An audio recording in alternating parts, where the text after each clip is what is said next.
I'm very excited about this event tonight. As I'm sure you all know, our main speaker tonight is Grace Blakeley. Grace is an author, journalist, and political commentator. She's written for The Guardian, Tribune, and New Statesman, among many other publications, and appears regularly on television and radio. You may also know her from her podcast, A World to Win, which she produces with Tribune. We're also going to hear tonight from Michael Vaughan, who is a Leverhulme Early Career Fellow at the International Inequalities Institute here at LSE. And Michael researches and writes about topics such as digital political participation, far-right politics, and the politics of economic inequality. And I should say that this event is produced tonight by the Inequalities Institute and the Department of Sociology. Tonight we're going to discuss Grace's new book, Vulture Capitalism, which was published in 2024 by Bloomsbury. Vulture Capitalism argues that when you look at how capitalism actually works, as opposed to how it pretends to work, it's clear that it is not a self-regulating system of free markets. In fact, Grace writes, quote, "Capitalism is a system of pervasive centralized planning. It is centralized planning by the owners of capital in their own interests." And the book explores the consequences of capitalist planning and tries to imagine what an alternative system based on genuine democratic planning would look like. So there's a lot there for us to discuss. I think that now is, for those of us in the business of critical political economy, it's a strange time. It is clear today that capitalism is utterly triumphant. It has colonized nearly every corner of the globe and nearly every moment of our waking lives. And indeed, Grace's book begins with a journey through the everyday life of many people around the world who already, before breakfast most days, have interacted with 5 or 6 predatory global corporations. So we live in a world where capitalism seems to be alone, unchallenged, and omnipresent. And yet, the fragility of the capitalist system and the unstable destructiveness of the world that capitalism has created are also obvious to everyone. I mean, we're not even a fortnight into 2025, and it's already a global train wreck.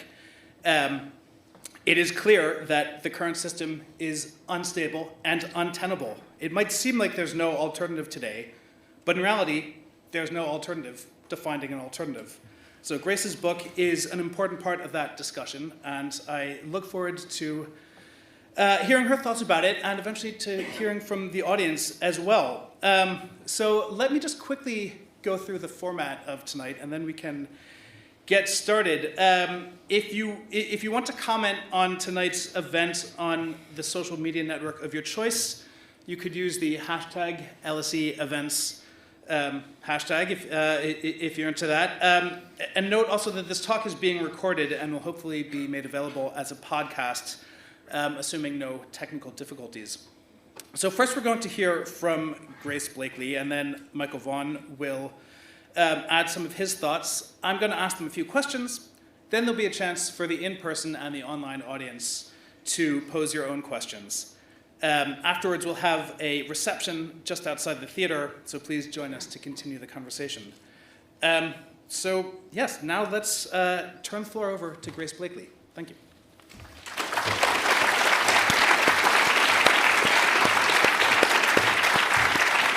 Hello, everyone. Thank you so much for being here tonight on this very cold evening. So as we've just been hearing, I'm going to talk to you a bit about vulture capitalism today and why I think the topics that I explored in the book, which I started writing over 3 years ago, which feels like a very different world now, why they're still relevant and why they're actually more relevant than ever. So the central thesis of vulture capitalism is, as we've just been hearing, that capitalism is not really a free market system. It certainly isn't a free market democratic system, as we're used to hearing. And on the other side of that, I also argue that socialism is not, as people often claim, defined by state centralized planning. This is the kind of division that is held up and has been held up throughout history. It's held up in our politics and economics as between these two very clearly defined systems, one of capitalism as a free market democratic system, often with overtones of liberalism and the end of history and the people who are on the right side of that battle. And then socialism is this dead, rigid, archaic ideology defined by centralized planning that is not fit for the kind of dynamism of modern societies. And you see this today, echoes of this even within our own politics. The divide between left and right is constantly seen as this battle between people who want a small state and lots of space for the free market, and people who want a big state and to contain the dynamism of the free market. And that's basically completely wrong. That's not what capitalism is about. Capitalism is not a free market system that requires a small state.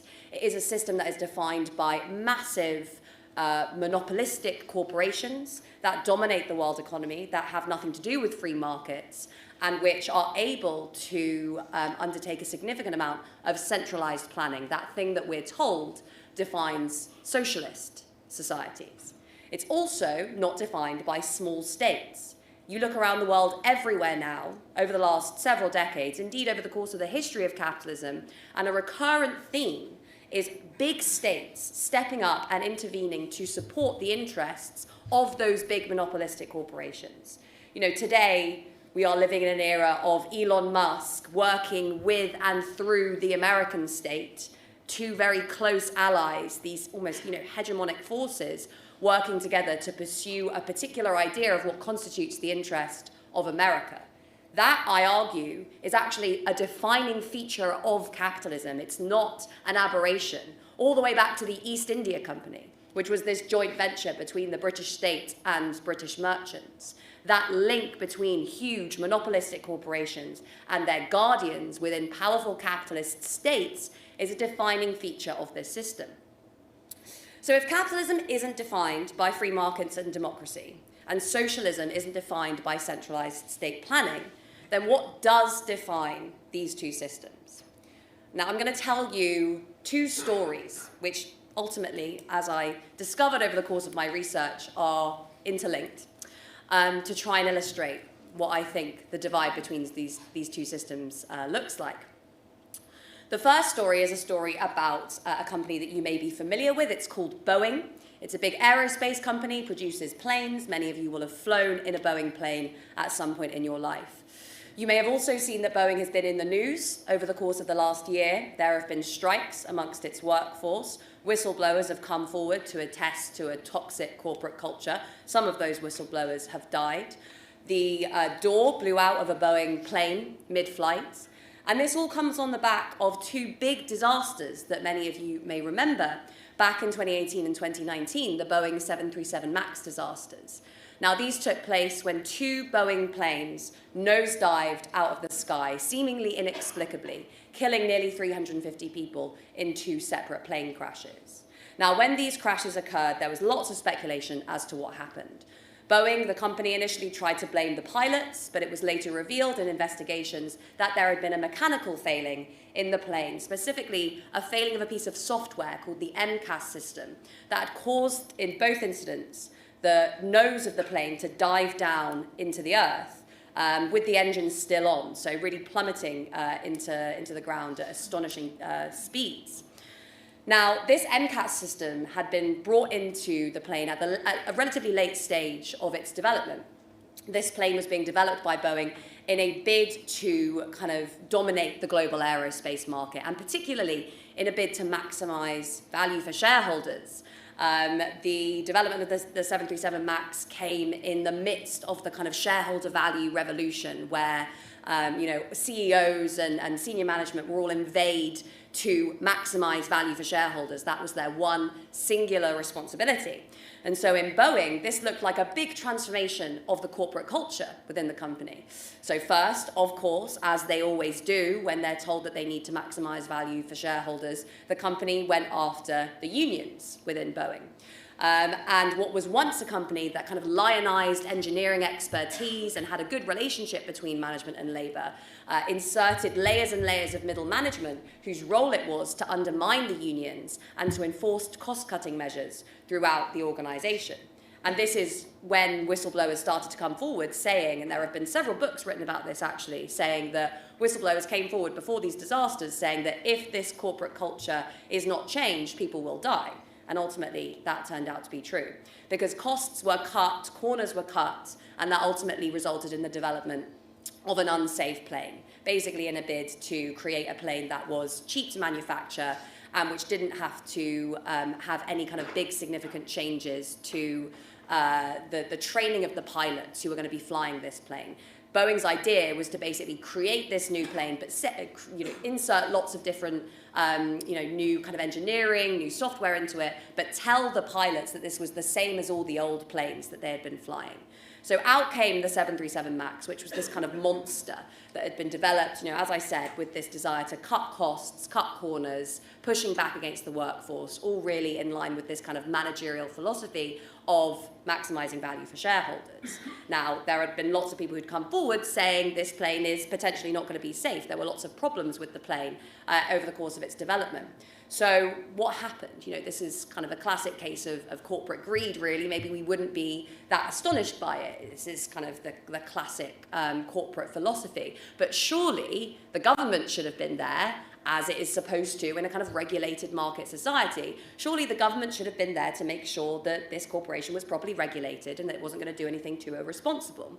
Well, at the time, the FAA, which is the Federal Aviation Authority, had been governed by a philosophy of self-regulation, which was the same philosophy that underpinned how the banks were regulated in the run-up to the financial crisis.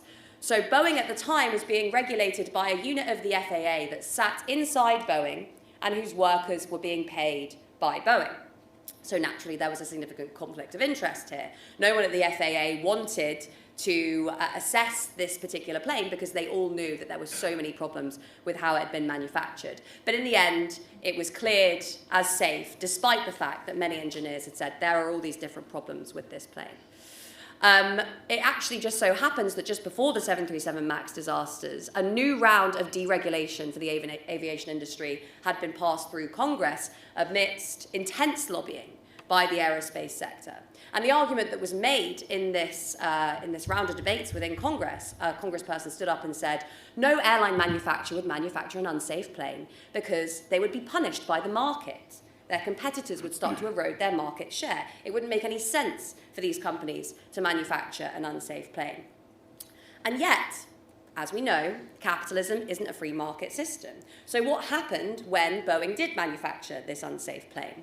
Well, after the 737 MAX disasters, over the course of the COVID-19 pandemic, when Boeing was on the verge of going under, it received a huge backdoor bailout from the US government. This was just after the US government had been investigating senior executives at Boeing for the manufacture of this unsafe plane. As it turned out, senior executives in the company had known about the problems with this plane before it had gone to market. And yet, nothing happened to them. They got a small fine, and then the company got a massive bailout during the COVID-19 pandemic. In fact, all throughout the development of this plane, Boeing had been the biggest recipient of corporate welfare in the US. It had been getting subsidies and tax breaks from state governments all across the country. And in fact, if you look a little deeper into the story of Boeing's transformation, you see the hands of the American government all over that story as well. Because everything started to change at Boeing in the 1980s when it merged with a failing aerospace firm called McDonnell Douglas. Why did it merge with McDonnell Douglas? Because McDonnell Douglas provided a lot of inputs that were used by the Pentagon and the American Department of Defense. So the US government said, Boeing, you're going to take over this company, much as it did to the banks in the wake of the financial crisis. And the toxic culture that was in McDonnell Douglas ultimately ended up being transplanted into Boeing. So throughout the whole history of this story, right from the very beginning of the shareholder value revolution, through the manufacture of this plane with the FAA, up to the disaster itself, and then the aftermath of disaster, you see this fusion between this big, powerful corporation and the American state. You don't see a free market with lots of little aerospace firms all manufacturing different planes, and if one goes down, then the others, take up their market share. You see one big, powerful American company with a competitor that is one big, powerful European company. That's Airbus. That's also been embroiled in all sorts of corruption scandals recently. But you have basically one big company, and it doesn't exist in a market. It's a monopoly. And when it does something wrong, the government does not punish it. It doesn't properly regulate it. Instead, it rides to the rescue. It provides it with subsidies, with tax breaks, with a bailout when things threaten to go wrong. And in fact, as you look deep into the relationships between these two institutions, you see how deeply imbricated they are as part of this American military-industrial complex. There are lots and lots of firms like Boeing that are kept within a very close orbit of the American state. And the relationships between the people who run these companies and people within the government are very close and often corrupt. You see this with the fossil fuel companies, for example. Another example I use is that of ExxonMobil. CEOs at ExxonMobil knew about what they called the greenhouse effect in the 1970s. They had their climate scientists research this effect. When they realized that burning fossil fuels would lead to climate breakdown, they cut funding for the climate research team, took that funding and directed it into climate-denying groups that would cast doubt on the science behind climate breakdown, and they spent vast sums of money lobbying Congress, lobbying groups all around the world to not implement any legislation that would harm the interests of the fossil fuel industry, all the way up to very recently when the former CEO of ExxonMobil was made Secretary of State in the US government. So these close links, this fusion, basically, between public and private power lies at the very core of capitalism, and particularly of the hegemonic power that rules over the global economy today, of American capitalism. This is a country that talks about free markets and democracy, but it is an economy that is dominated not by free markets but by monopolies, and it is a democracy that has been slowly but very, very powerfully eroded by vested interests to the extent that it can't really be called a democracy anymore. And we see the apogee of that today with the extraordinary private power wielded by one or two men, powerful men, people like Elon Musk. So capitalism isn't a free market system, and nor is it really aligned with the values of democracy. So what is its alternative? What is socialism?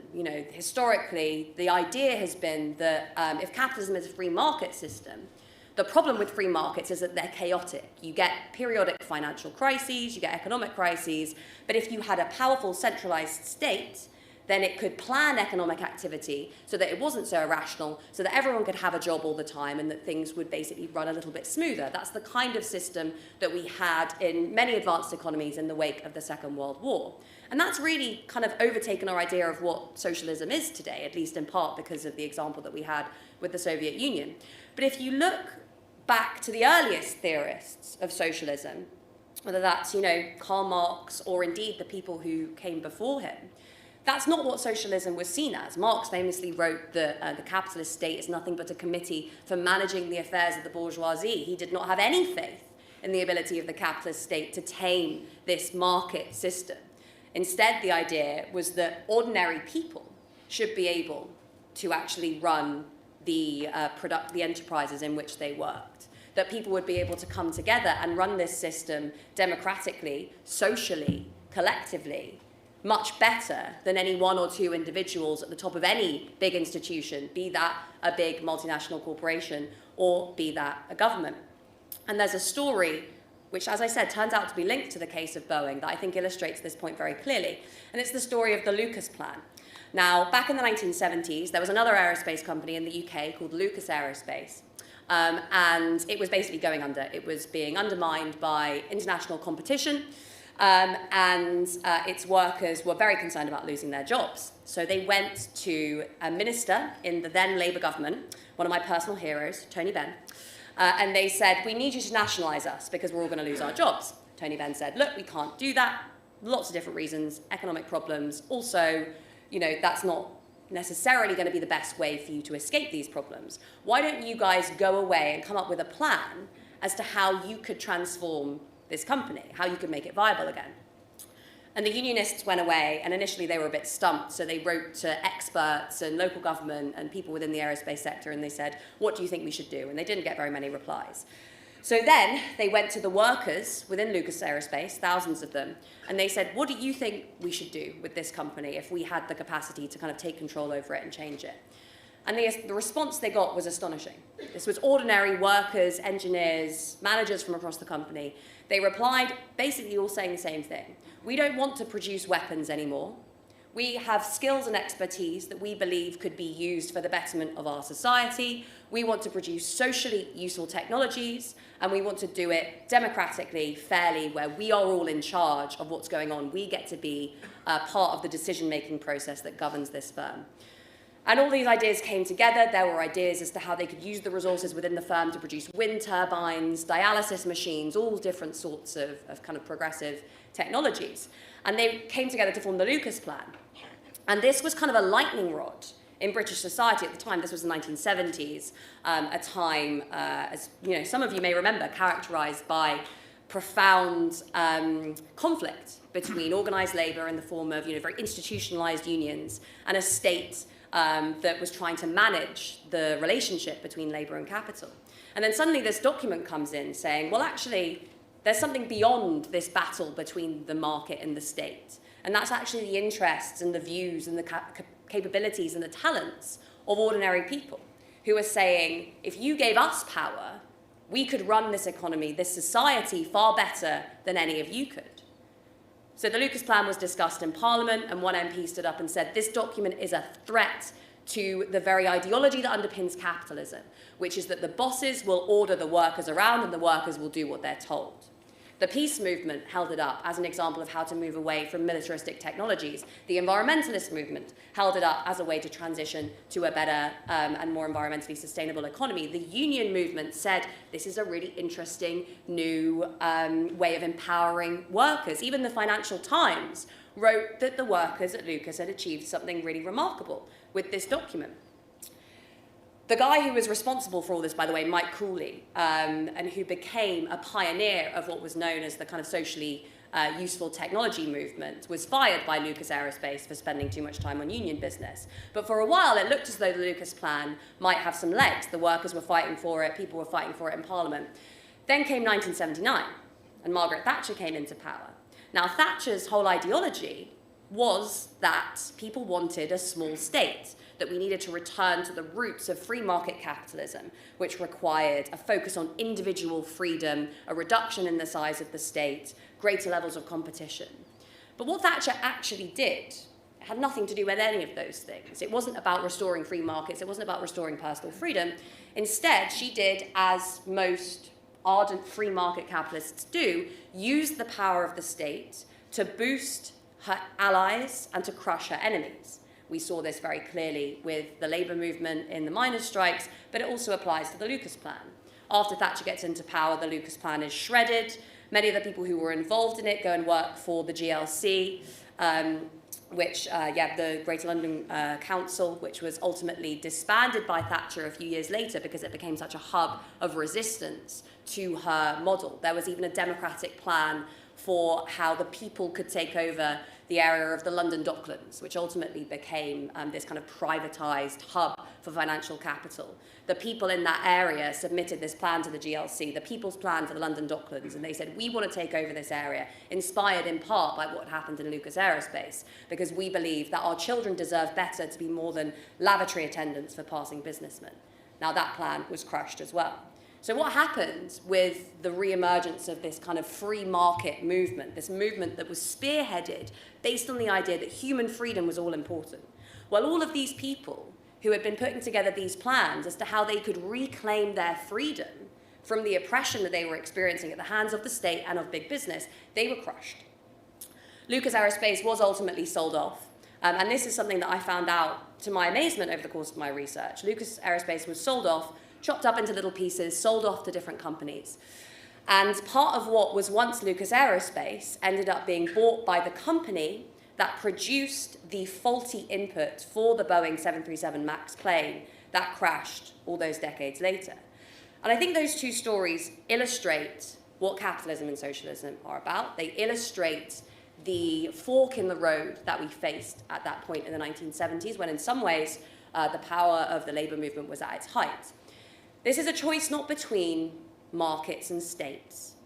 It is a choice between centralised oligarchic authority that is exerted over society by a small class of people within both the public and private sector, and democratic collective power of the kind that brings us things like the Lucas Plan, like the People's Plan for the London Docklands, like many, many other examples of this kind of democratic planning that I list over the course of the book. And I think this is something that it's really important to remember as we go into what I think will be many, many years of much greater levels of fusion between public and private power. Because if progressives continue to couch their arguments as we want a big state to protect people from the ups and downs of the market, people are going to say, but the state has only ever screwed us over. The state is in bed with the big businesses, and it will be very easy to prove that. For me, socialism, progressive politics, whatever you want to call it, it has to be couched in terms of human freedom, in terms of that promise that was made by politicians like Thatcher and ultimately completely broken. It has to be couched in terms of real democracy that is giving people power back over their lives. Thank you.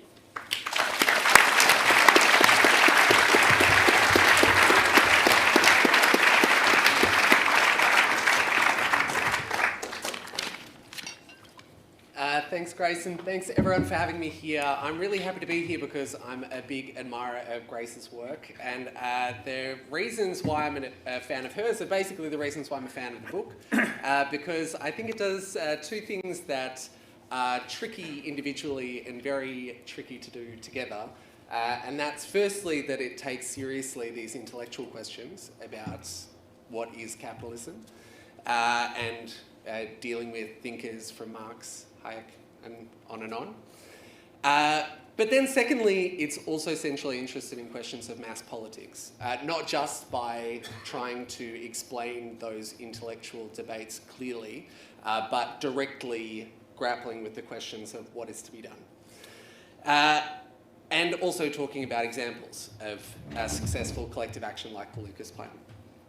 So having established myself as a non-objective reader, I do want to touch briefly on three of the book's themes that stuck with me and some of the questions that I thought I could bring to a discussion about it now.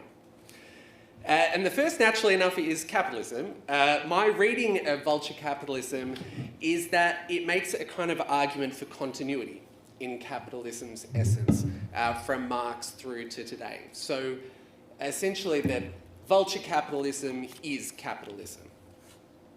But I do think that we can set that kind of continuity claim against other ways of seeing the moment that we're in now, whether that's transformation or total departure. And so there are lots of examples, but the one that comes to mind is Yanis Varoufakis and his book Techno-Feudalism, and this idea that actually capitalism is dead and it's been replaced by something much, much worse. And for me, this kind of question does come into focus in thinking about the boundaries between economic and political power, which Grace already touched on. Because in the book, this distinction is talked about as one of the kind of essential fictions of capitalism, that political power and economic power should be distinct. But I admit that for myself, when I look around, and I think the tech oligarchs have come up a couple of times already, and that is an example where I see this fiction, this useful fiction, to disguise capitalist state planning, becoming thinner and thinner, and kind of requiring even less and less of a commitment to uphold by capitalists themselves. So I know that one of the goals of the book is to help people understand capitalism, and so my question, I guess, would be how important is it to adjudicate between these different accounts of, is it the same old capitalism, is it a virulent new strain, or is it something else completely? Or is the most important thing to set in this capitalism-socialism distinction? The second theme that stuck with me reading the book is class. And I mentioned already that I read Vulture Capitalism as a kind of a continuity story from Marx onwards, and I think in class it's a similar story because the book asks us to see the world as divided into two groups of people, those who own everything we need to produce things and those forced to sell their labour power for a living. And I can absolutely see the political usefulness in drawing an antagonistic frontier on that line and the necessity of an antagonistic frontier of some kind. But I do have more trouble seeing that as the most accurate way of mapping class structures. And maybe that's my own position, not knowing where to stand comfortably in that schema. But I'll give a couple of concrete examples why. So firstly, there's the question of whether work is the central defining criterion of the class structure today. So here I want to give a shout out to some colleagues at the International Inequality Institute where class is a central question. So Nora Vitkus, Mike Savage, and their collaborator Maren Toft have written recently about the question of whether wealth and assets have an increasing role to play in class structure today. So in other words, could it be less our jobs alone and also our assets and wealth that determine our life chances? Divisions between, for example, who owns investment properties and who rents them as structuring these antagonistic relations and processes of reproduction through inheritance, for example, or capitalist accumulation and interest-bearing assets. So also, particularly if we take into account the role of assets, I do find it harder to divide society into these two neat groups because many of us are implicated in a range of different ways in these processes of accumulation, particularly in the face of a shrinking welfare state. So setting aside the disturbing number of landlords, even for people who are lucky enough to buy their own home to live in, they become literally invested in an economy built on asset inflation. Or all of us saving for an insecure retirement through our pension pots. So to come back to the question of political usefulness, a question for discussion might be, is it better to try and defend the model of two classes, workers and capitalists, or to try and work with an idea of class that is more differentiated and sensitive to the centrality of assets and wealth in determining life chances today? So the last theme that I wanted to bring to the discussion was crisis.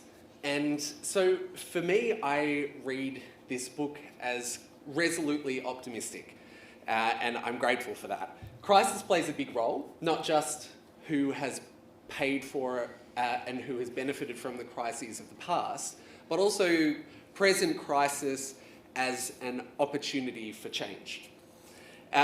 So when it comes to the present crisis, the book encourages us to peer through the cracks in the system to imagine what might replace it. And I don't want to bring the mood down, but I want to ask, what happens if we peer through the cracks and we see something much darker and much worse? For example, conservative authoritarianism and a resurgent far right. So how do we negotiate the impulse to defend democracy against its own crisis of legitimacy without being trapped into fighting some kind of rearguard action defending the status quo writ large? One answer could be that we need to focus on offering an alternative. Remembering Ralph Miliband's observation that authoritarianism generally prevails over bourgeois democracy when the labour and socialist movements are bitterly divided and deeply confused, a description which might resonate uncomfortably with some people in the room, I'm not sure. And in that sense, even though the book doesn't advertise itself as addressing a threat posed by the far right, I do view it as, in a sense, showcasing how to go about that. Because it does show, in my view, a kind of remarkable restraint from sectarian debates within the left, despite a wealth of potential material. And showing a kind of determination to look outward into where the power actually lies. So I personally already take a lot from the book in how to respond to the crisis in democracy and the threat of the far right, but I would also love to hear your thoughts. So congratulations on writing a brilliant book, and I look forward to the discussion.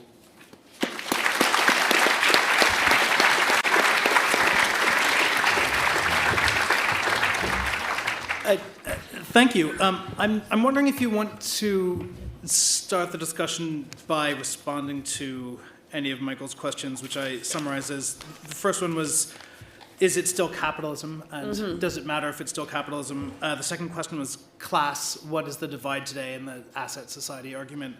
And the third was about crisis, and with this sort of Leonard Cohen-esque undertone of, do you want it darker? All really brilliant questions, thank you. And thank you for summarising them so clearly.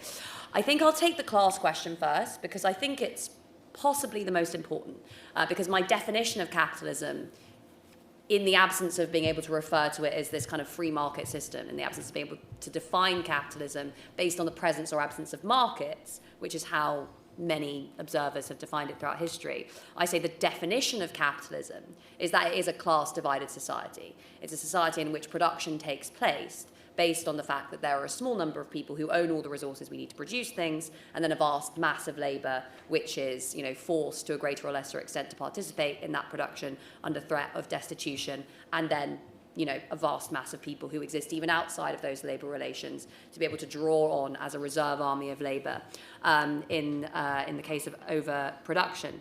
Now, this is, as you highlighted, a very antiquated Marxist view of the world. And lots of very clever, far cleverer than me, sociologists have done a huge amount of work on class over the centuries, century and a half, since this kind of division was first posited. And I don't mean for my definition of class to be kind of hegemonizing. I don't think it should overtake these views of class that we have within sociology, which, as you say, point to class as a determinant of life chances. That's absolutely not what I'm saying. I'm not saying that the most important thing determining where you'll end up in society today is whether or not you are a worker or a capitalist. What I am saying is that to understand the way that capitalism works, to understand what kind of society it is, we need to be able to understand that it is based on this divide between labour and capital, between the people who own the stuff and the people who are forced to work for a living. Now, that divide is not very clear at the level of our own national economy. But you cannot understand capitalism at the level of any one national economy. It is not a system that is confined to national boundaries. If you look at the global economy, it is a much, much clearer divide.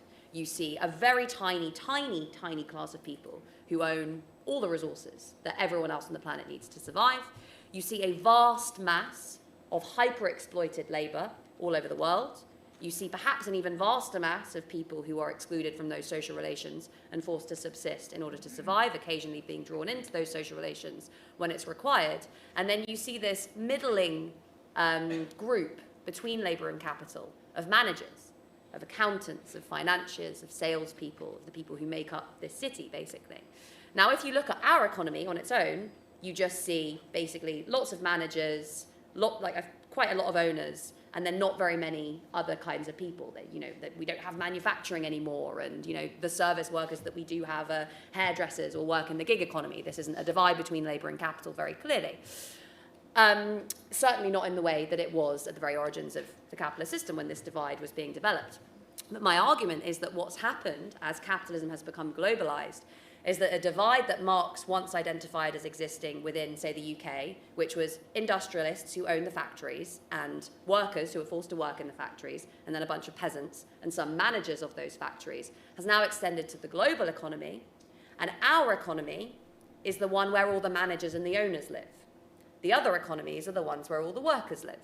And this is true across the developed world. We have become economies that are characterized, well, that are defined by people who manage globalized production processes. So when you look at the whole world, you still see that very clear divide between labor and capital, but there's also this managerial class, which Marx, by the way, did identify. He talked about the managers of these big enterprises and how they were co-opted into becoming kind of agents of capital by being given enough money to buy assets that would give them good lives. Not quite control over the means of production, but enough to allow them to have good lives for themselves and their kids. And that's what's happened to our economies. It's what has really kind of consolidated the bargain between ordinary people and elites within the rich world, within societies that have the most power. It's basically been like, we'll give most of you good lives in exchange for you participating in this process of managing global production. We'll own all the stuff and the economy will grow and you'll get to own a house. What's fascinating about today is that that bargain is breaking down. So at the same time as you see the working class all over the world rebelling against a system that has kept them in just horrendous conditions, pretty much non-stop over the course of the last several hundred years, you also have the breakdown of that bargain between the managerial class that lives here and the owning class that is also largely centered here in the US. So that's my understanding of why it matters to kind of retain that view. But also, you know, that isn't to say that those kind of sociological understandings of class are unimportant, because they're clearly incredibly important for our politics. I'll try and answer the last two relatively more briefly.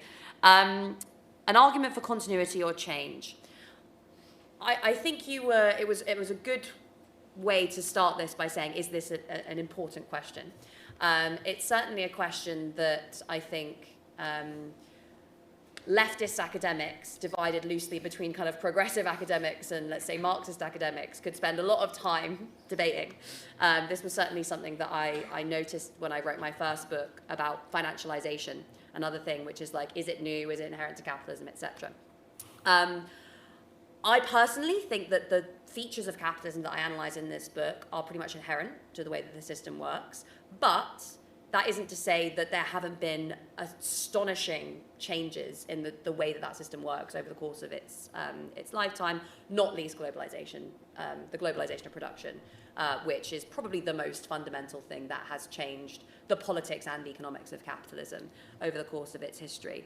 In terms of the techno-feudalism argument, I really like Yanis. I think he's a great thinker. I actually did his book launch with him in the South Bank a while ago, which was good fun, and we had this conversation. I kind of put to him, well, I think the defining feature of capitalism is the class division of society rather than markets versus, rather than free markets, which obviously kind of don't really exist in the same way as they once did. And we had a good back and forth, and, you know, we're still friends, and we still basically are completely aligned on most of the subjects of substance that we work on together. So I have a view, others have a view. I don't necessarily think it's that important to litigate. One interesting quote that I do like to go back to, though, on this subject is, I think if you understand the full history of capitalism, you start to see the points of continuity more than if you just look at the last 100 years. So there's a really interesting quote from Adam Smith looking at the emergence of the East India Company. This was way back at the very origins of capitalism. And he calls the East India Company a strange absurdity because it's a market in the guise of a state. And these kinds of companies existed all around the world at this point in time. And Adam Smith was like, this is odd because this isn't the way that capitalism, the system that I've imagined in my mind, is supposed to work. And yet here it is right in front of me. And I think that those forms of kind of corporate power and state power go way back to the origins of capitalism. And in terms of this question about crisis and the far right, you know, yeah, this is something that I spend literally all of my time thinking about these days. And it's something that I've become more and more preoccupied with. And it's why I've decided to write quite a different book. I'm now moving on to the next book. Just as this one's coming out, just as everyone's getting used to the ideas in this one, I'm now like, right, well, actually, there are more important things to be dealing with than theoretical questions about the nature of capitalism. Because the thing, it was kind of linked to why I chose to write this book. I chose to write this book because, firstly, I had been involved in the Corbyn campaign. We came out of that campaign, and I was going on TV during the pandemic, and all of these political commentators were saying to me, well, Corbyn lost, but now the government is spending loads of money in the economy, so you basically got what you want. And I had to disabuse them of that idea and remind them that that is not what socialism is, nor is it what capitalism is. But it was also because during that campaign, during 2019 and 2017, the most pervasive sentiment that I encountered talking to people, going door knocking everywhere in the country, it wasn't anger, it wasn't anxiety, it wasn't hate, it wasn't any of those things. It was disempowerment. It was a sense that nothing is ever going to change for us, that things have come and gone, politicians have come and gone, movements have come and gone, and our lives have remained utterly the same, and they've continued to get worse, and they will continue to get worse. And I have no control over that. I have no control over what happens at work. My boss tells me what to do. I have no control over what happens in my community, to the extent that I even have a real community anymore. I have no control over what happens in politics. I have no control over my life, basically. And that, more than anything else, more than any inherent hatred, more than any inherent divisions within human society, more even than kind of economic anxiety itself, is, I think, what's fueling the rise of the far right. There is this deep sense of anger and powerlessness, and when politicians come forward and say, I will act with the power that you feel you do not have, to crush the people that you think are hurting you, that provides people with a sense of this fire of like, I feel important again. I feel like my voice matters again because this person is speaking on my behalf. And the left can't answer that by saying, that guy's mean and bad, we're nice and good and also right about everything, and we're going to protect you. The only way to respond to that is by saying, actually, you're wrong. You do have power. Here's how you need to use it. And that's, I think, what I'm going to be looking into much more from now on, is how people are realizing that they have power and doing things to make use of that power in order to change their lives, their communities, their workplaces. Interesting. There's a lot there. Yeah. I take your point about focusing on practical activity and not getting lost in theoretical debates. I did want to ask about another concept that you talk a lot about in this book, though, and that is the concept of freedom. You use this term a lot in the book, and it's a term today that I think is more often invoked by conservatives and even by the far right. And I'm wondering why you think it's important for the anti-capitalist left to use this term and to engage with this idea. And I mean, specifically, you write at one point, you say, under socialism, the freedom offered to all is the freedom of the architect, the power to create worlds. So I'm wondering if you could talk about the utility of the concept of freedom and elaborate on this idea of freedom as the power to create worlds. Yeah, that sentence draws on this quote from Marx, which is the architect and the bee. And he, I can't remember it off the top of my head now, but he basically says, spiders construct these elaborate webs that are incredibly beautiful and complex and kind of beyond what we could probably do ourselves. In the same way, bees construct these elaborate hives, these amazing structures that we could kind of look upon with awe, basically. But the difference between a man and a bee or a spider, the difference between an architect, a human being that constructs these kinds of structures, is that they bring these ideas to being in their heads before doing so with their hands. His argument is basically that that man is a creative being, an inherently creative being, one that for whom imagination and creativity and kind of constructive agency are really inherent to the way that we function. And this view really resonates with me. It reminds me of, there's a study that they did on a bunch of little toddlers. Toddlers love going into lifts and pressing all the buttons. Why do they love to do that? Because it lights up the areas of a toddler's brain with joy when they do something and then something happens in the world. This idea of like an action and a response, of something that you do, something that you've thought to do in your mind and then enacted with your hands, having an impact on the world around you. And that I think is something that's really inherent to the human condition. It's also something that we are pervasively denied in a society where not only are we denied the capacity for creativity or imagination, because in most eras of our life, we're kind of drummed into these very rigid roles, but also we're often denied the ability to see even the results of our actions, even actions that we haven't chosen to do. This is a thesis that David Graeber put forward in his Bullshit Jobs book. David was a good friend of mine and in part the inspiration for this book. And he wrote so much about joy and creativity as integral to our idea of what freedom should mean. And that's kind of what I'm getting at here, which is, it's kind of, it would be a very David thing to say right now that freedom has to include play. It has to include the ability to be creative, to build these structures in our heads and then put them into being with our hands. And the kind of oppression and the unfreedom that so many of us experience today is the inability to express that creativity, the inability to express that imagination, and the inability to see the results of our actions play out before us.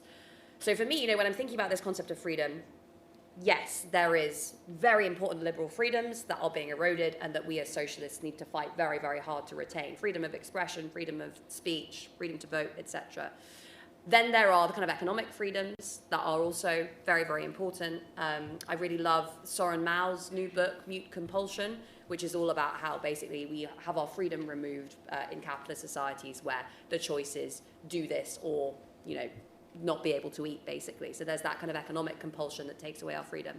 But also the ways in which our creativity, our playfulness, our imagination are restricted in societies that funnel us into these rigid and oppressive bureaucratic structures.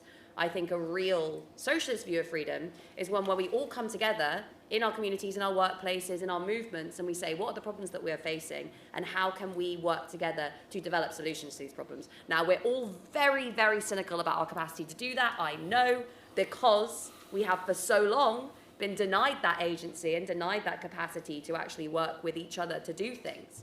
But the thing I'm working on now, and the next book I'm going to be looking at, is literally just looking at examples of people doing just that. And there's lots. How do you think this translates into a working political project? I mean, you quote Ralph Miliband, who I think actually had a very complicated view of parliamentary socialism. Yeah.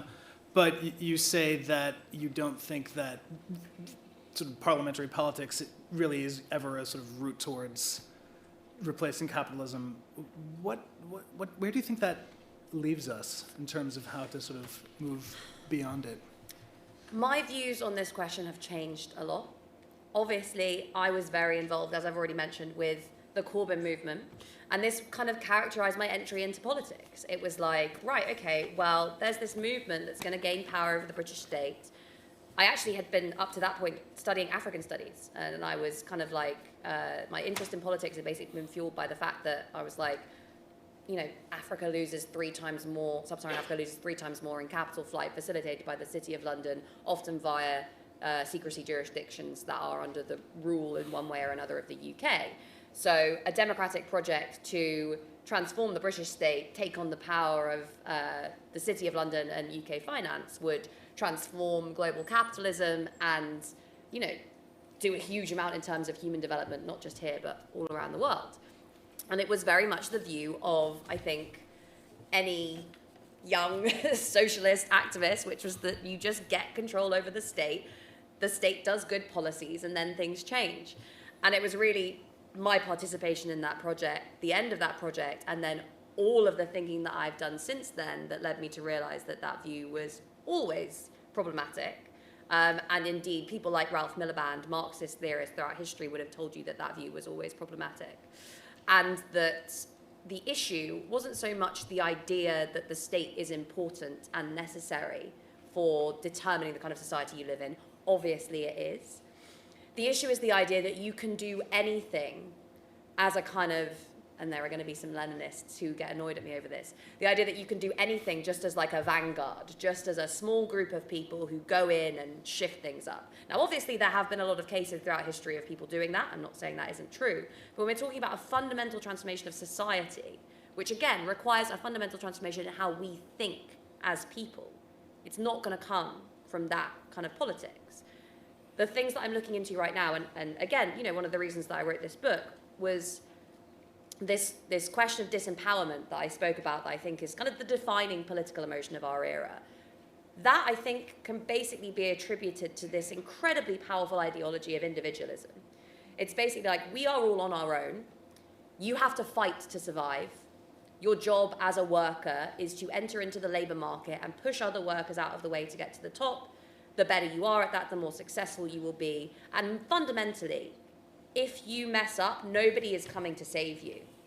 You know, this idea of the kind of, this is where I think there is a clear, very clear divide between the modern left and right, which is this idea of you are on your own. You know, you see the kind of rugged individualist philosophy of like Ayn Rand, who's read by all of these libertarian billionaires who, ironically enough, actually relied upon the state to acquire their fortune. But their idea is that man is alone in the world fighting for his right to survive, right? It's a kind of, you know, very individualistic understanding of what it means to be a human being. And I think that all of us, to a greater or a lesser extent, have imbibed that ideology. It's certainly what the tough guys think we should be doing, right? And if you don't think about humanity in that way, if you think that we need to care for each other, that we exist in a kind of inherently, in a situation of kind of inherent interdependence, of kind of collective dependence that requires us all to be there for one another to a greater or lesser extent. If you accept those ideas, then you're a soft lefty who doesn't understand the way that society really works.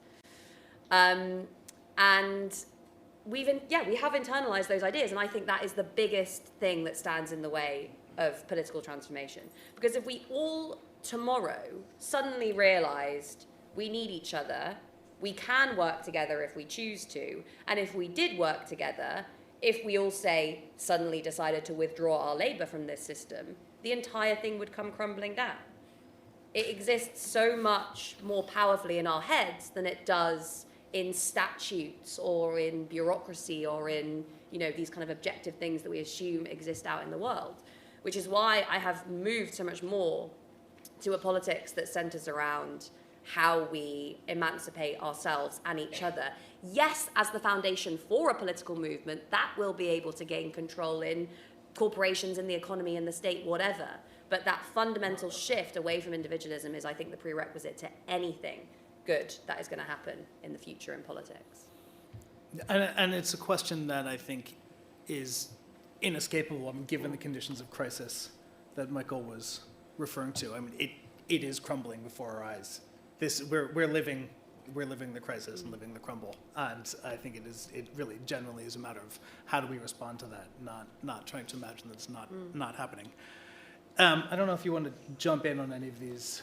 Well, I mean, the only thought that sprang to mind is it was interesting that you started out in African studies and then you moved into a kind of very different sort of a grassroots anti-capitalist mode of organising now.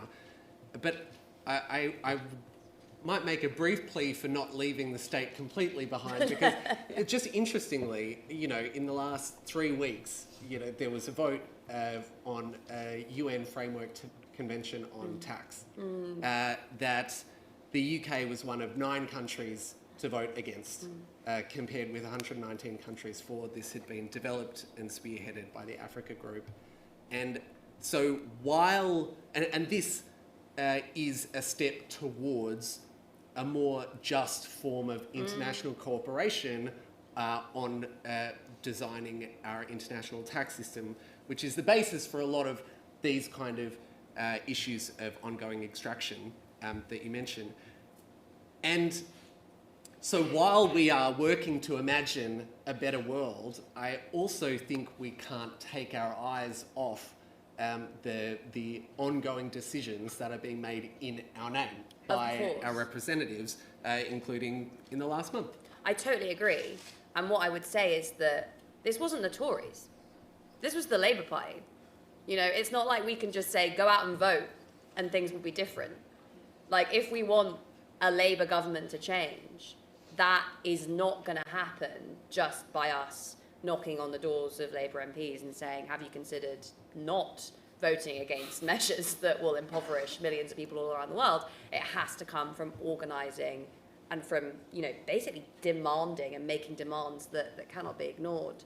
And that starts from the grassroots. So yeah, I totally agree. I'm not one of these people that just thinks socialism will spontaneously arise, or indeed any form of social transformation will spontaneously arise without transforming any of our key social institutions, of which the state is probably paramount. But I think we're on a much longer journey, unfortunately, and it starts a little bit earlier. Yeah. Yeah, and maybe really includes reconstructing the institutions of political life from the ground up. Let's open up the discussion and take some questions from the audience. Maybe we'll start with questions from our in-person audience, and then we can turn to questions from the online audience. So if you want to ask a question, you can raise your hands, and please state your name and affiliation if applicable. And there are microphones circulating. So maybe we can just start here with the woman in the scarf.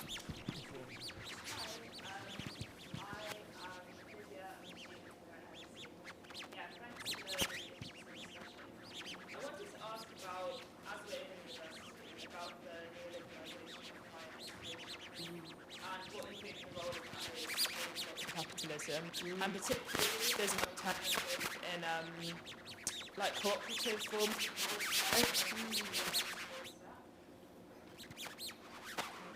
Should we take a few? Yeah, why don't we take them in groups of, maybe in groups of three. Yeah, I see a question over here as well. Hi. There's something. Can you hear me? Yeah, Jeff. Hi, my name is Lucas. I'm a visiting fellow here in the Department of Government. Thanks, well, to all three of you, really. I wanted to come back on the point about kind of the globalization of the working class, and it has echoes of this idea of the labor aristocracy, right? So this idea that actually people in the West, the working class, are very conservative, and that there isn't really any revolutionary potential in the West. I think that raises a question, if we tie into that idea, it raises a question around the centrality of imperialism and of where the real locus of revolutionary or fundamental change in the world is. And it would suggest that that locus is not in the West, it's somewhere else, you know, whether that be in Palestine or in China or wherever. So could you say more about how you think that feeds into your understanding of political change? Yeah, thank you. Great, and maybe you can take one more. I see here in the front the I Heart Unions button here. Steve Ballard from London Hazard Centre. I was a critic of the Centre for Labour Social Studies because it never got to grips with the philosophical issues that Marx and Engels made very clear. The role of nature, the work of nature, of which we must carry on consciously, what the rest, all the other species do unconsciously, if we are all to survive on this planet for as long as humanly possible. Now that's, I would have preferred, I think you might have, your case would have been stronger if you'd started making that case in this, to this audience, because that was why they were saying that the role of the working class is to, it has to take on the work of nature, it has to take it on consciously, in order that we can all survive. And so I'm hoping you'll address that in the remaining minutes. Thank you. Great, thanks. So while more people are formulating their questions, maybe you can speak to these three issues. One of them is the neoliberalization of higher education, the locus of revolutionary change, and Marx's conception of the work of nature. Yeah, great questions. I mean, I don't need to presume anyone in this audience about the just astonishingly negative impact that the ideology of neoliberalism has had throughout higher education. It's perhaps one of the places, maybe not that has implemented it in its purest form, but certainly the ideology has been pushed in very clear and concrete ways across a number of different institutions. And of course, it has also been resisted.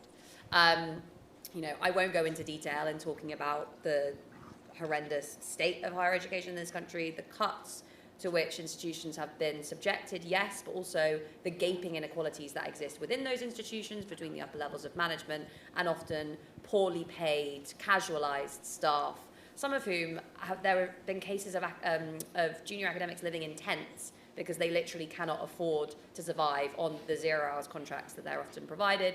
At the same time, there is this kind of marketization of the relationship between student and teacher, whereby you are a customer, and in some senses you expect to leave a university not necessarily with a kind of critical capacity or a particular kind of knowledge, but with a set of skills that will allow you to succeed in the labor market. It is, in many ways, the font of individualization is higher education at the moment, because it is where you learn this idea that you are an isolated, atomized worker. You have taken out a loan to invest in your human capital.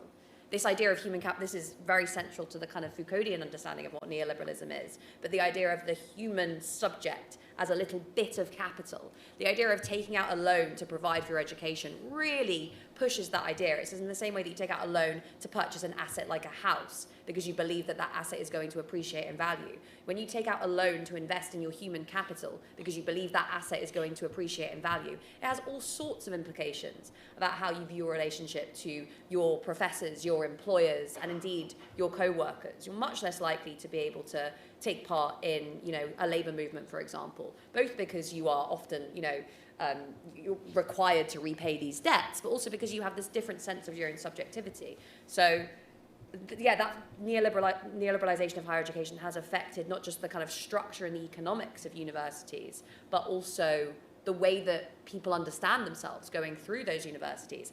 And at the same time, as you kind of alluded to, there has been huge resistance to that. So it's not a coincidence that, students have been, as they always have throughout history in these cases, at the forefront of resistance to the genocide in Palestine, right? And that has been something where we've seen the strong arm of the state work with these neoliberal institutions to crush that form of resistance and that protest. And it's been on the picket lines of, for example, striking lecturers, for example, or indeed during these Palestine demos, where you've seen that kind of collaborative approach to knowledge sharing really come to the fore. And I know people who, for example, during the UCU strikes, students who were like, we heard from these lecturers who came in and did kind of teach-ins, and we learned so much in such a different way, and we're able to kind of discuss these ideas, that it was a transformative experience for them. So yeah, you kind of have, in some ways, a very embedded, deep-rooted neoliberal model there, but also, because it's so deeply embedded, very, very strong resistance to that as well, which I am always and everywhere solidarity with unionists across the education sector, and indeed sixth form college teachers are on strike at the moment in the UK, so send your solidarity to them, solidarity to those teachers everywhere, and those professors, and anyone within higher education. Hand for the teachers, for the striking teachers, yeah. The question about labour aristocracy and imperialism, yeah, great question. I was going to kind of go into all of that when I started talking about class, but I realised it would have probably led us down a bit of a rabbit hole.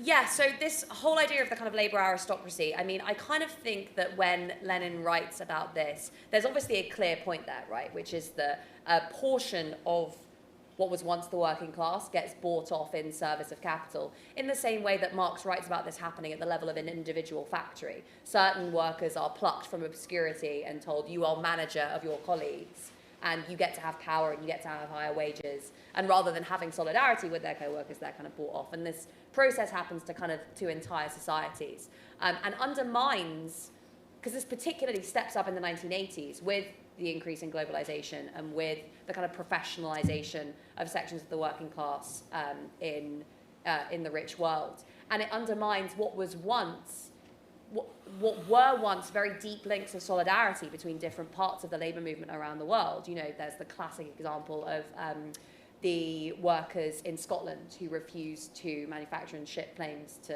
Pinochet's Chile out of a sense of international solidarity. You see this today with, for example, dock workers who refuse to load cargo that's on its way to Israel. There is this deep tradition of solidarity amongst different parts of the labour movement that's really clearly undermined by what I would say was the kind of clear and intentional division of the working class within the rich world into these different groups. Now, where is the locus of anti-capitalist struggle in that context? I mean, yes, very clearly and very obviously, the energy for capitalist transformation is most clear in those societies where a critical mass of people are being sucked into those highly exploitative capitalist social relations, where people are becoming hyper-exploited workers. And, we have this narrative of capitalist progress as though everyone's lives are getting better all the time. But actually, if you look at the conditions being faced by, workers in Foxconn factories in China or people mining coltan out of the ground in the Democratic Republic of Congo, the conditions that they're facing are in many ways just as bad, or if not worse, as those faced by workers in the UK in kind of Dickensian times. This narrative of progress is kind of pretty for the birds. The issue, of course, is that the difference between the workers that existed in the UK in, Dickens's times and the workers that exist in the factories in China and in the DRC today is that the workers in the UK only had to contend with their capitalists and their state. Now we have a global system of, as you say, imperialism, whereby if the people of one nation do decide that they want to elect a progressive leader who is going to be able to enact liberatory policies for them, they will be crushed, as we have seen many, many times throughout history. There's a fantastic book written by my friend Vincent Bevins called The Jakarta Method. And it looks at, he basically takes this point that was made by a historian a long time ago, which was that the number of people who died in CIA-backed violence around the world over the course of the Cold War exceeded the number of people killed in Stalin's purges. And yet this is not something that we're ever told about. This was, a mass effort to undermine socialism all over the world, and it largely succeeded. But that's, I think, where the importance of the struggle in the rich countries comes in, because we need to at least kind of, mute the power, the imperial power of these ridiculously regressive imperialist governments. And there's also, I think, increasingly the opportunity to do that. And I alluded to that when I said that this bargain between the owners and the managers is starting to break down. 20, 30, 40, 50 years ago, if you got a nice managerial job, you would be guaranteed a nice house and the just the hope, the surety that your life would get better, that your children's lives would be better than yours, that you would get richer, that your shares would go up in value, that things would get better. Today, that's no longer true. And you are seeing this revolt, particularly among younger sections of what would once have been the professional managerial class, people coming out of university with massive debt, unable to afford a house, unable to get a good job, collapsing public services, collapsing environment, and saying, maybe we don't want to sign up to this bargain anymore. So I think there is still the importance of kind of transformation within these kind of core countries. But also, I increasingly think there is the opportunity there. Although, of course, as we've been hearing, that anger and that rage is currently much more successfully being channeled by the far right. So I think, the stakes of that battle between left and right here will have repercussions, obviously, for the whole of the capitalist world system. And finally, nature. Of course, incredibly important. And I do talk about this a bit, extensively in the book, because this is the crisis, really. What I've spoken about so far, a lot of it has been backward-looking, really. It's about understanding what capitalism is and how that's remained constant over time. But if we look to the future, the crisis for us, the crisis even for the capitalist class, is climate breakdown. And actually, you mentioned there that man, I think you said man needs to do the work of nature. The way I like to think about it, and the way that some Marxist ecologists have written about it, is that man is nature. And this idea of a divide between humanity and nature is the product of a particular strain of Enlightenment thinking that casts man versus nature, reason versus emotion, East versus West, man versus woman, and a real kind of progressive politics actually accepts the unity of man with nature. This is not something out there that we can control and oppress. It is something that we are. And we have to be able to accept that dependence on the natural environment, which is not something that an individualistic culture is willing to accept. An individualistic culture like ours is about dominating nature and asserting our own power over it, much as men assert their power of women, much as reason is supposed to be asserted over emotion, all of these classic dichotomies. So kind of getting over that, getting over that divide, that rift, and indeed lots of Marxist ecologists refer to this idea of a metabolic rift between man and nature, basically, the idea that nature provides resources as free gifts, and those are metabolized in the workings of capitalism and produce wealth for those who owns the means of production. And that relationship is basically breaking down as those free gifts are depleted. So the question of, what we do next,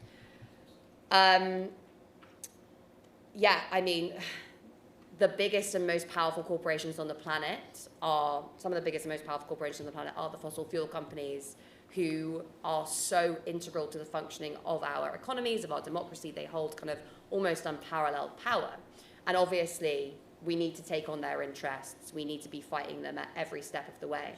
But there's also, I think, really exciting stuff happening at the community level about how we repair this rift with nature. There's a really nice example that I like in the book of, I went to this small town in North Wales called Blaenau Festiniog, and they're doing this model of kind of community wealth building from the grassroots. And a big part of why this happened was that they saw there was this big multinational energy company that had set up a hydroelectric power plant in the mountains near the town and was extracting all of that energy and selling it on international markets. So they said, well, if that company's doing that, why can't we do that? So they set up a community energy company that worked through hydroelectric plants installed all through the mountains, and that provided cheaper energy to residents, and the funds from which were also used to do things like buy up shop fronts that could be used to house community companies. So repairing that metabolic rift, repairing that division between man and nature, it requires an offensive politics, yes, of taking on the interests of the fossil fuel companies, and the climate movement is very creative as to how we do that, and I am, as always, fully supportive of those tactics. But also a politics of repair, about how we, kind of like get over that man versus nature divide within ourselves and within our communities and start to rebuild something that's more sustainable. I hope Great. that answers. We've got time for a few more questions. I see a hand on the upper deck here. And try to keep them brief so we can maybe take 3 quick questions and have a quick answer. Hi. You talk about a method of the breakdown of capitalism being withdrawing labor, and I guess it kind of links to what you were just saying about like the rift between nature and people. I feel like that's a philosophy change that's going to be really, really big. How do we do that? Because withdrawing labor equals kind of like a sacrifice of pretty much everything. How do you convince people to actually sign up for something like that? Because it's kind of like the ultimate sacrifice. Great. There's another question right next to you. Yes. Thank you very much. How do you think around this seminal moment in time that we're in right now with the advent of AI, and next year we will build hundreds of thousands of humanoid robots, and probably the year after in the millions? Great, and might as well, there's a man back there wearing a scarf, you can ask him. How do you think identity politics has affected the mass mobilization power or ability of the working class across the world? How do I think what politics, sorry? Identity politics. Oh, okay. Yeah. Great, and well done keeping everything very concise there. I will try and keep my answers Yes, so concise. exactly. We've got withdrawing labor, AI, and identity politics. Yes. In 9 minutes. In 5 minutes, right, okay, 9. cool. That's fine. How do you convince people to withdraw their labour? There was a very easy answer to this question back in the day, which has become much harder to make a case for because of individualism, and the answer to that question was solidarity. It was that basically you would withdraw your labour together, you would be supported by each other, you would be supported by your community, by your union, by your society more generally. And there have been so many examples of, if you look at, there's a fantastic documentary actually about the miners' strike called Still the Enemy Within. And it looks at the just, ordinary acts of solidarity and comradeship that drove people to basically put their lives on the line often to participate in this form of strike action. And it was the same sort of logic as what you see among troops, which is that you're fighting as much for the guy next to you as you are for some overarching vision. So this sense of solidarity is very difficult to rekindle in people in an age of individualism. But once you do it, it becomes self-reinforcing because it allows you to reconnect with a part of your humanity that has been taken away from you. And that's something that I think people are doing in the labour movement across the country in loads of different ways, in loads of really different, exciting ways. So it's just, I think, a mental shift of moving from that individualistic mindset to one based on solidarity and comradeship. What do I think about the advent of AI? Lots of things and also nothing. Lots of things in the sense that it's obviously a huge shift in the nature of capitalist production. However, we are currently obviously in the midst of a bit of an AI bubble, so it probably seems more transformative than it is going to be over the long run. And I'm very much of the view of someone who tweeted something like, I want AI that does my dishes and laundry so that I can do creative work rather than the other way around. In terms of why this isn't as transformative as perhaps I think it's going to be, lots of reasons, but mainly this is part of, I think, a longer process of enclosure that has come to define modern capitalism. This is kind of like the Yanis Varoufakis argument, which is that actually we're living in a kind of different type of capitalism because the impetus is no longer for production or really innovation. It's about taking stuff that's already there and enclosing it. So intellectual property rules allow companies to, take seeds, for example, and say, this is my seed, and if you want to plant it, you have to buy it from me. That's not productive, that's enclosure. In the same way, AI basically involves enclosing human knowledge and finding new ways to kind of sell it back to us or encourage us to buy things in exchange for access to that stuff. And it is I would say pretty often regressive process, particularly for the people who are having their intellectual property infringed upon, which is ironic for a regime that claims to prize intellectual property rights, certainly when it relates to things like generic drugs. So how do I think the advent of AI is going to change things? I do think it represents a kind of deepening of a number of different trends towards, yes, what people like Varoufakis and Cedric Durand have called techno-feudalism. And yeah, it's extractive, basically. It's not productive. It's a form of rentier politics that could only be undertaken by the kind of massive monopolistic companies in bed with governments to such an extent that they can secure their power over these resources much better than anyone else. So I would say, a fairly dim view of the AI revolution. That's not to say that it isn't important, because it obviously is in terms of transforming the way things are produced. Identity politics, how do I think it's changed things? It depends what you mean by identity politics. If by identity politics you mean the fact that we now have more female CEOs of weapons and fossil fuel companies, then no, I don't think that's a particularly progressive thing.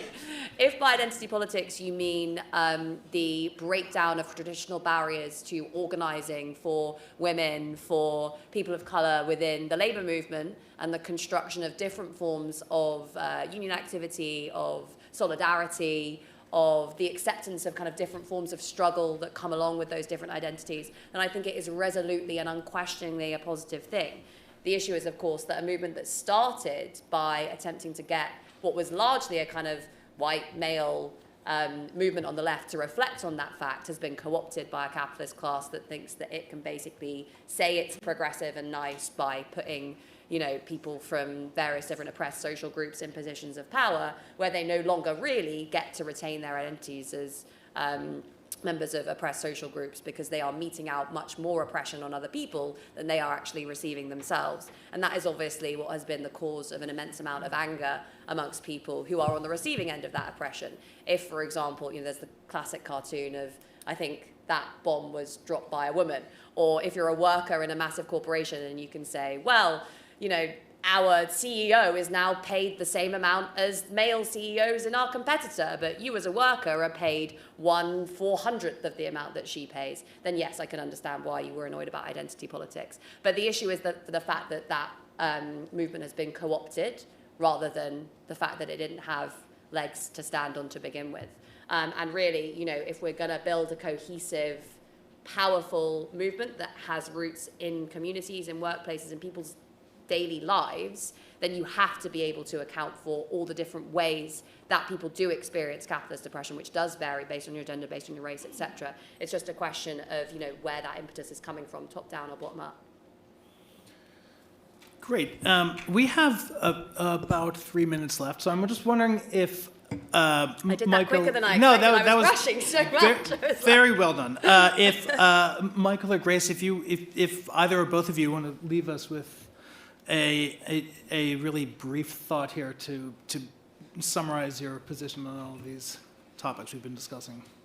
I don't, I'll leave the grand sum up to Grace, but just to briefly tack on to the previous discussion about identity politics though, I do think that it is interesting the moves that we're seeing from some of these fair weather friends away from like the current, how DEI is shifting in terms of what it signifies in the context of this more naked alliance between big tech oligarchs and a kind of ethno-nationalist far right in power, and the fact that when that alliance is a little more front stage, then suddenly DEI as the kind of nice extra sop to a kind of larger customer base really gets ditched pretty quickly. So I think that that's something that is unfolding right in front of us, and I think that for people who are interested in multiple forms of justice, including a kind of a recognition-based justice and redistribution-based justice,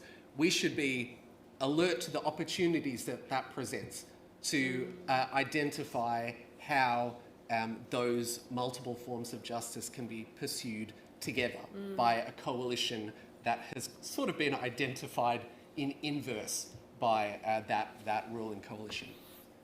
I think that's a really good point. And I think, you know, hearing you say that makes me come back to that idea earlier about the kind of dichotomous thought that sits at the heart of the kind of the way that we understand things often in Western societies. And the fact that the new right positions itself as basically one half of those two sets of dichotomies. So it is the strong, rational, masculine West that is asserting its dominance and its strength in a very naked and clear way. And just as much as kind of racism, misogyny is at the core of that project, as is a kind of dereliction of our duties towards nature, as is a denigration of the very idea of care, basically, and of emotion and of, you know, interdependence. It is the idea of the kind of rugged individualist that I think sits at the heart of that vision.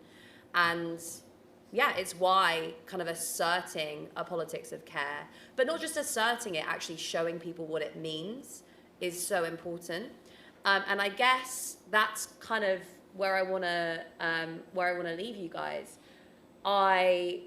This conversation has made me think about a conversation I had not long ago with an Albanian organizer, a trade union organizer, who had to go ended up choosing to go out into the kind of far reaches of our country to talk to mining communities, basically about how they could get organized and form a union and resist their exploitation. And when she got there, she found a lot of men with very regressive attitudes, and she ended up staying in their homes. And she would often experience things like, you know, she would be chatting to the man about trade union issues, and the woman would be in the back cooking the dinner, and she would go and try and talk to the woman about the same sort of issues, and then the man would come forward and say, well, you know, you shouldn't be doing that, you should be talking to me. And she basically said that she couldn't go in there with the kind of zero-sum attitudes that you would expect among most leftists. She couldn't be like, you're wrong, that's bad, stop doing that, because she needed these people to organize. She needed to get them on board. So very slowly, by embedding herself in this community, she gained the trust of the people involved. They did form a union, And she was slowly able to not shift their ideas, but start to begin to challenge certain ways of thinking. And I now really do fundamentally think this is the only way we're ever going to be able to challenge the far right, because they are so powerfully, we are live in an age of scarcity and fear. Things are going to get worse. The economy is going to go to shit. The climate is not looking good. Our politics is getting more and more aggressive. People are going to get more and more scared. It's not like crisis just creates opportunity for the left. Crisis creates fear. Fear creates kind of scarcity mindsets. Scarcity mindsets encourage us often to kind of turn against each other. And that is, makes most people putty in the hands of the far right when they spread these videos saying, these people are coming to take X and Y and Z for you. Your brain is already primed to believe that someone is coming to take something from you. You cannot fight back against that politics from the top down by saying these people are wrong, they're bad, they're mean, listen to me. You have to be able to rebuild a sense of trust, hope for the future, solidarity, care, interdependence, safety within people's communities. You have to be able to give them a sense that actually, no, you don't have to fight everyone all the time. People aren't coming to get you. There is this fundamental feature of humanity, which is that we care for each other, we support each other, we have solidarity with one another, and when we work together to solve our problems, we can actually achieve far more than if we just fight each other all the time. So that sense of like being rooted in community is, I think, really important. And actually, I would end by saying that I'm currently doing this research, basically looking at examples from all over the world of grassroots struggles for economic justice, of the kind that I've kind of mentioned here and there over the course of this talk. And I've started a Substack dedicated to looking at these examples called What Can We Do? And I really want everyone, if you've got ideas about things that you've heard about, things that you've seen, things that you're involved in, to tell me so I can talk to you, do some more research, and put together a much wider understanding of the cool things that are happening everywhere, all across our movement, all across the world, that could give people a bit more of a sense of hope. Well, that's a great place to leave it.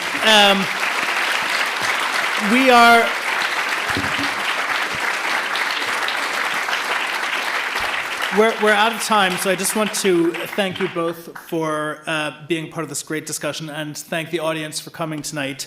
And we'll leave it there. Thanks a lot. Good night.